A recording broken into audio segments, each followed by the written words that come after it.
बिस्मिल्लाहिर्रहमानिर्रहीम। अस्सलाम वालेकुम।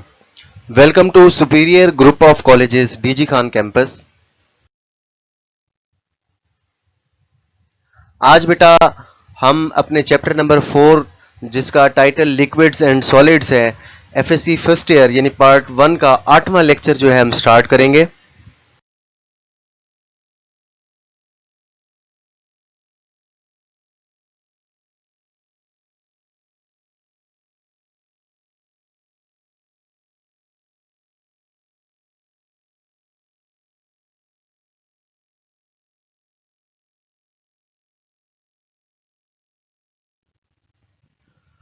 अच्छा बेटा, वेपर प्रेशर जो है किसी भी लिक्विड का जब एक्सटर्नल एटमॉस्फेरिक प्रेशर के बराबर हो जाता है तो उस वक्त आपका लिक्विड जो है वो बॉयल होना स्टार्ट हो जाता है। ये इसकी सिंपल डेफिनेशन है। ये प्रीवियस टॉपिक के अंदर भी हम बेटा डिस्कस कर चुके हैं। अगर आप एक्सटर्नल प्रेशर को चेंज कर देंगे तो किसी भी लिक्विड का बॉइलिंग पॉइंट भी चेंज हो जाएगा। क्यों? क्योंकि डेफिनेशन यही कहती है, डेफिनेशन के मुताबिक हमने पढ़ा था कि बॉइलिंग पॉइंट पर किसी भी लिक्विड के वेपर्स का प्रेशर एक्सटर्नल एटमॉस्फेरिक प्रेशर के बराबर हो जाता है। तो अगर एक्सटर्नल एटमॉस्फेरिक प्रेशर ज्यादा होगा तो बॉइलिंग पॉइंट ज्यादा होगा, अगर एक्सटर्नल एटमॉस्फेरिक प्रेशर कम होगा तो आपका बॉइलिंग पॉइंट भी कम होगा। तो यही वजह है कि आप किसी भी लिक्विड को बेटा बॉयल कर सकते हैं एट एनी टेम्परेचर, किसी भी टेम्परेचर पर, जब आप उसके एक्सटर्नल प्रेशर को क्या कर देंगे, चेंज कर देंगे। जब आप एक्सटर्नल प्रेशर को हाई रखते हैं तो लिक्विड को ज्यादा अमाउंट ऑफ हीट रिक्वायर होती है ताकि उस एक्सटर्नल एटमॉस्फेरिक प्रेशर को वो क्या कर सके, इक्वलाइज कर सके, उसके बराबर हो सके। इस तरह से boiling point of a liquid जो है बेटा वो इंक्रीज हो जाएगा। इसी तरह से अगर आप एक्सटर्नल प्रेशर को कम कर देंगे तो लिक्विड को कम हीट रिक्वायर होगी ताकि वो बॉयल हो सके। और इसमें बेटा एग्जांपल के तौर पर देख लें, पानी का जो बॉइलिंग पॉइंट होता है वो 100 डिग्री सेल्सियस है जब आपके पास प्रेशर जो है बेटा 760 टॉर होता है। 760 टार पे पानी जो है वो 100 डिग्री सेल्सियस पर बॉयल होगा। लेकिन अगर यही प्रेशर बेटा आप 100 से बढ़ाकर 1489 टॉर तक ले जाएंगे तो पानी का बॉइलिंग पॉइंट भी 100 से बढ़कर 120 हो जाएगा। इसी तरह से अगर आप पानी का बॉइलिंग पॉइंट मरी हिल्स पर देखें तो मरी हिल्स पर बेटा आपका जो एक्सटर्नल प्रेशर है वो 700 टार होता है।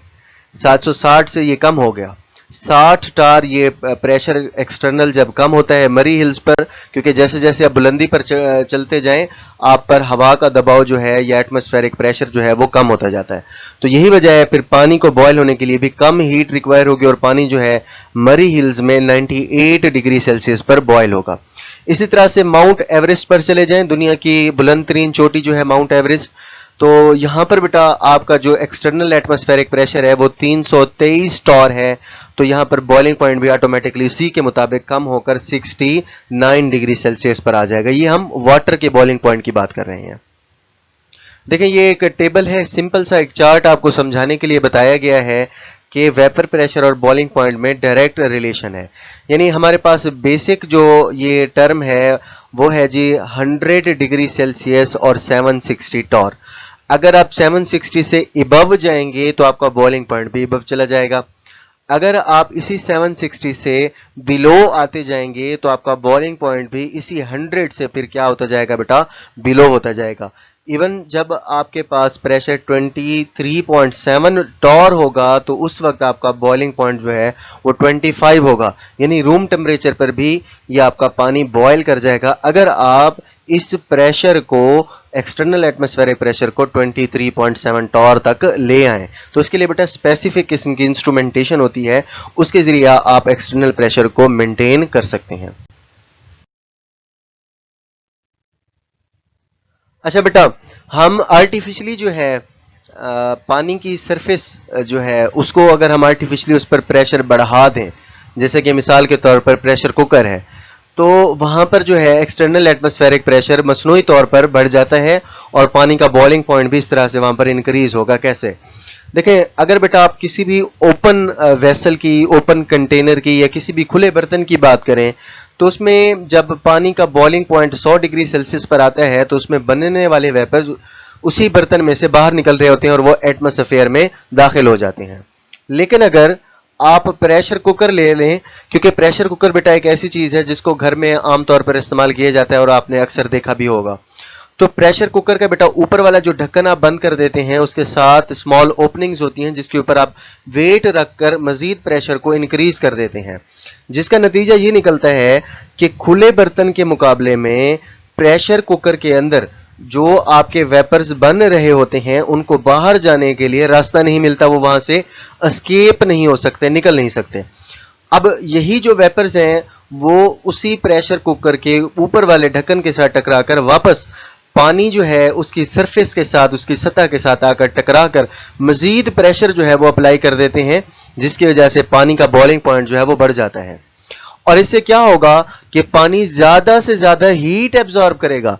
हालांकि खुले बर्तन के अंदर पानी हीट एब्जॉर्ब करके इवेपोरेट होकर उड़ जाता है, लेकिन यहां पर चूंकि पानी जो है प्रेशर कुकर के अंदर मौजूद है और उसके वेपर्स को बाहर जाने के लिए रास्ता जो है वो नहीं मिल रहा होता है, तो इससे ज्यादा प्रेशर डेवलप होता है।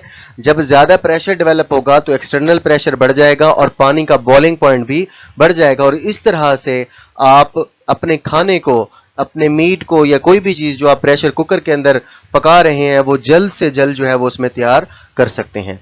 इसके बरक्स बेटा अगर आप एक्सटर्नल प्रेशर को कम कर दें तो उस पर भी आप लिक्विड्स को जो है बेटा बॉयल कर सकते हैं। तो इस तरह की जो बॉइलिंग होगी वो क्या कहलाएगी बेटा? Vacuum distillation, the process which is carried out at reduced pressure. ठीक है, कि जब भी आप किसी लिक्विड को कम दबाव पर, कम प्रेशर पर जब आप बॉयल करेंगे तो उस वक्त जो डिस्टिलेशन होगी, जो उस वक्त लिक्विड्स की अलहदगी होगी from the mixture of liquids, तो उसे हम क्या कहते हैं बेटा? Vacuum distillation. ये बेटा डिस्टिलेशन की टर्म आपने 10th क्लास में लास्ट चैप्टर के अंदर पढ़ी होगी, फ्रैक्शनल डिस्टिलेशन। तो फ्रैक्शनल डिस्टिलेशन असल में बेटा एक ऐसा अमल होता है कि आपके पास दो या दो से ज्यादा लिक्विड्स का मिक्सचर होता है। यानी अगर आपको सॉलिड और लिक्विड का मिक्सचर दे दिया जाए तो सॉलिड को लिक्विड से अलग करने के लिए आप सिंपल फिल्ट्रेशन करेंगे, लेकिन एक लिक्विड को जो कि ऑर्गेनिक होगा, नॉन पोलर होगा, जबकि दूसरा जो है आपका इनऑर्गेनिक यानी वाटर या पोलर आपका सॉल्वेंट या लिक्विड होगा, तो पोलर को नॉन पोलर लिक्विड से अलहदा करने के लिए या कोई से दो लिक्विड्स को एक दूसरे से अलहदा करने के लिए बेटा आप डिस्टिलेशन का सहारा लेते हैं, और उसी की ये एक टाइप है वैक्यूम डिस्टिलेशन। वैक्यूम का मतलब क्या होता है बेटा? दबाव खला, कि भाई एक ऐसी डिस्टिलेशन जो कम दबाव पर की जाए।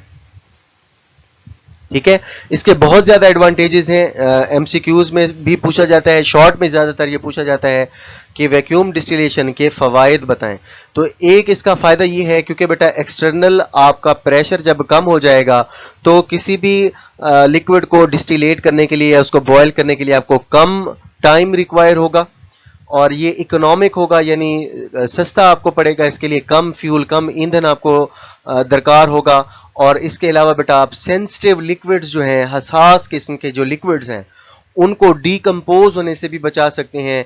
यानी ऐसे लिक्विड्स भी होते हैं जो हाई टेम्परेचर पर बॉयल होने के साथ साथ डीकम्पोज भी हो जाते हैं, तो उनको भी आप वैक्यूम डिस्टिलेशन के जरिए डीकम्पोज होने से बचा सकते हैं। ठीक है बेटा, ये प्रेशर कुकर की एक डायग्राम जो है वो आपको दिखाई गई है कि भाई इस तरह से जब ये क्लोज फॉर्म में होगा तो ये ज्यादा से ज्यादा प्रेशर डेवलप करेगा। अच्छा, उसके बाद बेटा शॉर्ट क्वेश्चन पूछा जाता है, vacuum distillation is carried out to prevent the decomposition of sensitive liquids. यानी हसास किस्म के जो लिक्विड्स हैं उनको डीकम्पोज होने से, उनको टूटने से बचाने के लिए जो है बेटा वैक्यूम डिस्टिलेशन इस्तेमाल की जाती है। इसकी वजह बताएं। देखें यहां पर बेटा मिसाल के तौर पर हमारे पास ग्लिसरीन एक ऑर्गेनिक कंपाउंड है, इसका बॉइलिंग पॉइंट 290 डिग्री सेल्सियस है जब आपके पास प्रेशर जो है 760 टॉर होता है।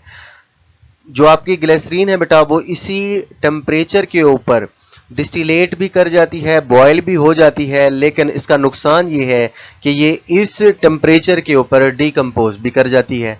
अब हमने उसको सेपरेट भी करना है, उसको प्योरीफाई भी करना है, उसको बॉयल भी करना है, उसको फर्दर डिस्कस भी करना है, और उसको डिकम्पोज होने से भी बचाना है, तो फिर बेटा हम एक्सटर्नली वैक्यूम अप्लाई कर देते हैं, यानी एक्सटर्नल प्रेशर को कम कर देते हैं।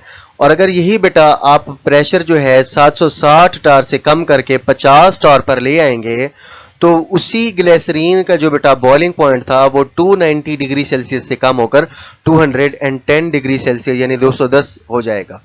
इस टेम्परेचर पर आपकी ग्लिसरीन जो है बेटा इजीली बॉयल भी होती है, आसानी से डिस्टिलेट हो जाती है, अलहदा हो जाती है और डिकम्पोज भी नहीं होती। इस तरह से फिर आप उसको फर्दर प्यूरिफाई भी कर सकते हैं।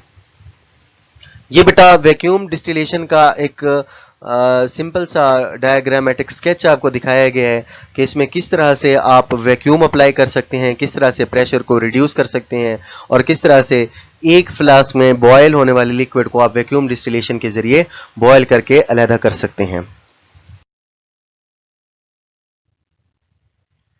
अच्छा बेटा, इसी टॉपिक से रिलेटेड कुछ एमसीक्यूज हैं।